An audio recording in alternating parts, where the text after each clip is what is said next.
All right, we are going to continue our meet availabilities here today at Richmond Raceway. We are now joined by Alex Bowman, driver of the number 48 Hendrick Motorsports Chevrolet, our pole sitter for tomorrow's NASCAR Cup Series race here at Richmond Raceway. We'll go ahead and open it up to questions. I'd like to start us off. Start with Bob.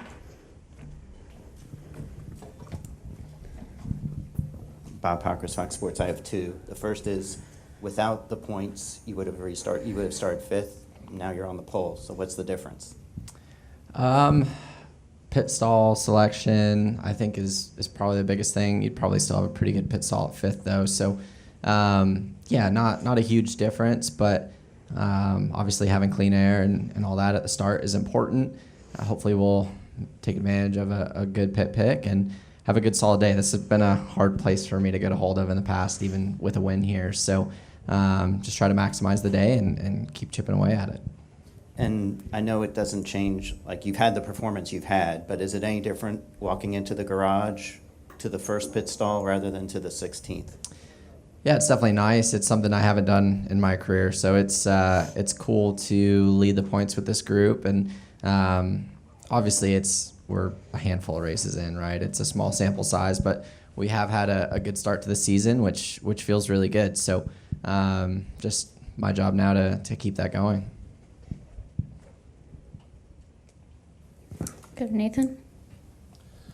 Nathan Song with a podium finish. Alex, you mentioned the win a couple of years ago. Just kind of what do you remember from that you might be able to apply here tomorrow? Yeah, I mean, I think we've had some strong runs here, and honestly, like last year in the spring, we had a really strong run. We had a tire issue on one run that probably made our day look worse than it was, but really the day we won, we were just really good on long runs. We struggled a little bit on the short run and had an uncontrolled tire to start stage 3, so I had to start in the back and still drove to third before we got that late caution. So I mean, we've kind of been hit and miss here a bit, but hopefully I can apply some of that long run knowledge that I have, I guess, or what I'm looking for in the race car to try to help us tomorrow. I feel like you're going to see a lot of long runs for the most part, and with no downforce on the thing, it's going to be a lot about taking care of your rear tires. And we've seen this be a strategy race in the past, and obviously with kind of that worn out surface, just what do you expect tomorrow? Yeah, like I said, I mean, long runs, a ton of tire fall off, kind of the same Richmond we've always seen. This is the one place that I don't think the downforce package is really going to change much. I mean, the tire fall off has always been so high since this place has gotten worn out that it's kind of always been what it is. I don't even really feel like the race changed much when we went from the previous gen car to this car. So it'll be interesting to see. I mean, I could be totally wrong, but I think we'll hopefully have a good day tomorrow. Back with Greg these last couple of weeks, what's that been like? Yeah, it's been cool. He had a short retirement, right? So glad to have Greg back and glad to have that depth at Hendrick Motorsports to be able to have a guy like that fill in when needed. So I enjoy working with Greg, and it's been good to have him back. All right, let's come up front to Kelly, and then we'll go back to Mike. Kelly, CrandallRacer.com. Alex, leading the points, average finish, best in the series, so on and so forth. What's going right for this team? Has it been execution, or has it been learnings from the offseason? Just what is this team doing so well right now? Yeah, I think execution. We've kind of maximized our bad days. Like we struggled a little bit at Phoenix, but still ended up in the top 10. Atlanta, the last lap goes a little different, and we finished in the top 10 there too. So I feel like just maximizing our bad days and maximizing each little part and piece and everything throughout the races. So it's a small sample size. Like it feels good to be leading points and to have the season that we're having so far, but we're 6 races in, right? Like so much can change. So just trying to continue that each and every week and keep that going. You mentioned it. This place hasn't been the best for you. What has it been that's been a struggle, or you just haven't been able to wrap your hands around?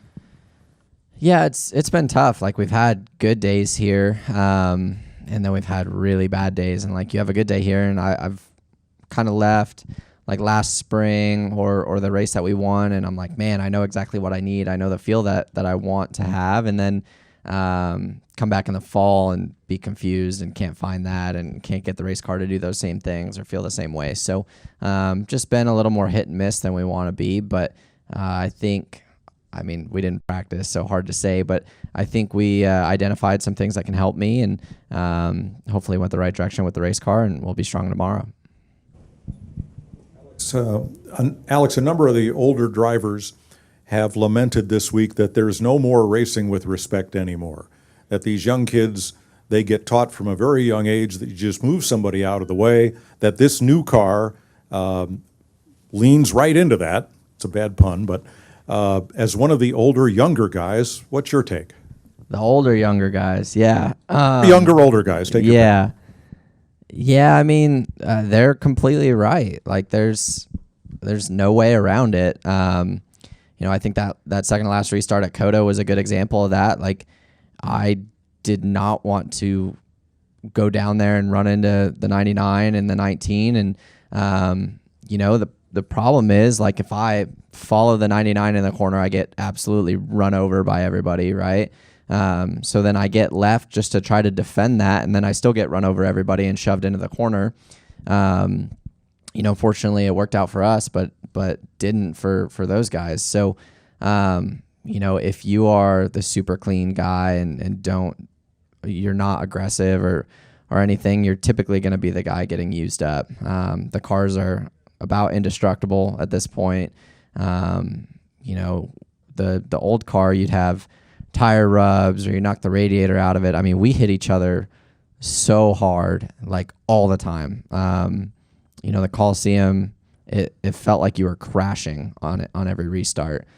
So it's kind of crazy how hard we run into each other. And I don't like it. Like, I've always tried to race super clean, and I feel like I've been one of the cleaner, more fair guys at times, almost to a detriment. But so I don't love racing like that. But at some point, it's like if you're not aggressive, you're gonna just finish bad every week. So it's also my job to maximize finishing position for my race team, and doing the best I can to achieve that, and not be in the drama, which we were in the drama a little bit last week, but it's a pain in the butt. Any additional questions for Alex? Come back up to Bob.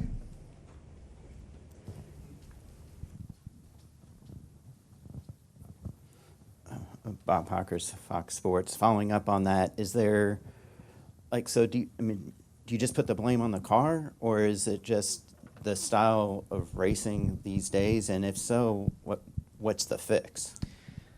Yeah, I mean, I don't think you can blame a race car when we have 3 pedals, a steering wheel, and a shifter, and everybody's got the same thing and can avoid that. I mean, we don't do it on the initial start of the races. We just do it at the end. So at that point, I don't think you can just blame the car. I think the problem is that gets rewarded. Like, that style of driving absolutely gets rewarded where we are right now. So I don't know what the fix is. Like, I think it's a tough spot.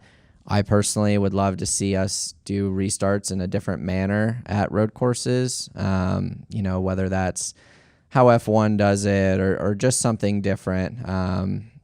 Because, the turn 1 stuff at Coda and at Indy and possibly at Chicago is a bit much. But, I think it's a shared blame between the drivers and the cars and the situation we're in. Like, right, every driver here is paid to maximize their finish, and everybody sees that being aggressive and doing that stuff is going to help you. So at some point, like, you're just stuck in a corner where you have to, or you're just giving up positions, which if you just give up positions, your team's not going to be happy with you, right? So it's an awkward box that we're all in, and trying to tiptoe around that and be on the right side of things is tough sometimes.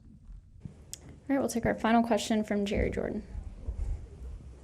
Jerry Jordan, kickingthetires.net. This three-race short track swing that we've got. Once we get out of here, obviously, we got Bristol's next week, and then with Dirt, and then Martinsville. Your thoughts on going into those 2 races? Any strategies for next week, particularly? For next week, I don't know. That's obviously a really interesting race, and I'm interested to see how it plays out. I unfortunately looked at the weather today. I'm a little nervous. Hopefully that changes, but yeah, I mean, I think it's a bit different. It's somewhat fun, depending on how the racetrack is and how the race goes for you. But yeah, I love short track racing. This place and Martinsville are super technical, and this place especially, trying to keep the rear tires on it and just trying to find little bits of grip and trying to be smart when you're racing guys is difficult at times, but technical and fun. So yeah, I like this stretch. It's some good racetracks for us. Hopefully racing the sprint car a little more helps me at Bristol, even though they couldn't be any more different. It's at least I'll have some dirt laps, but yeah, I don't know. We'll see how it goes. Any thoughts on this package and how it will produce at Martinsville as well?